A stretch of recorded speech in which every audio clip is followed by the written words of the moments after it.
বাংলাদেশে প্রায় 17 কোটি মুসলমান বাস করে। এর মধ্যে যদি 20% লোক কোরবানি দেয় তাহলে 3,40,00,000 লোক কোরবানি করে। এই 3,40,00,000 লোকের প্রতি জন গড়ে 20,000 টাকা ব্যয় করে কোরবানির জন্য। সেই হিসাবে টোটাল কোরবানির ব্যয় 68,000 কোটি টাকা। ইন্টারেস্টিং, এই টাকার 80% সরাসরি গ্রামীণ কৃষকদের হাতে পৌঁছায়।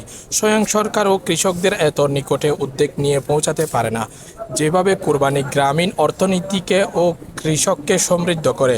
তারপর দেখেন কোরবানির মাংসের 1/3 দরিদ্র মানুষকে প্রদান করা ধর্মীয় বাধ্যবাধকতা।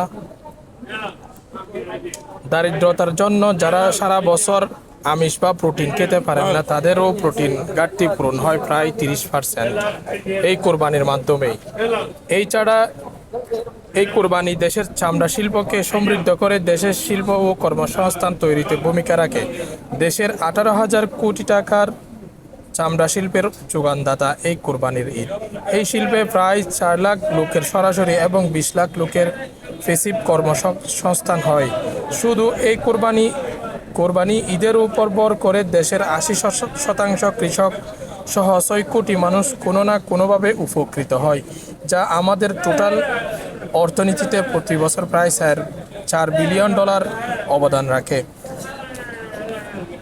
আরও আছে এই কোরবানির গরুর হাট দেশের রাজনৈতিক নেতাকর্মীদের অন্যতম একটা আয়ের উৎস। বিদ্রোহ যারা কোরবানি না করে সেই টাকা বিদ্যানন্দনকে দান করতে চাপাবাজি করেন। শর্ট সাইটে ওই সকল প্রগতিশীলদের জন্য আমার এই ছোট্ট গল্প।